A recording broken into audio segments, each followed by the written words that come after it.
घर किनता मिठाई दीप जरता देखो घरे घरे मैया लक्ष्मी जी के चलो पूजा करे मैया लक्ष्मी जी के चला पूजा करे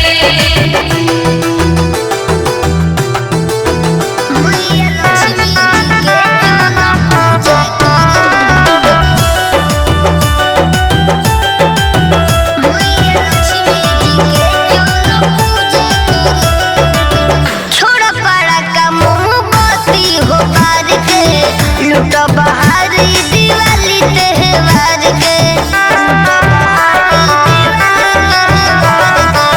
छोड़ा पड़ा का मोमबत्ती हो बार के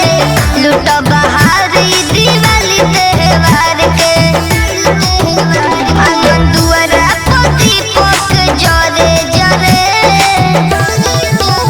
मैया लक्ष्मी जी के चलो पूजा करे मैया लक्ष्मी जी के चला पूजा करे।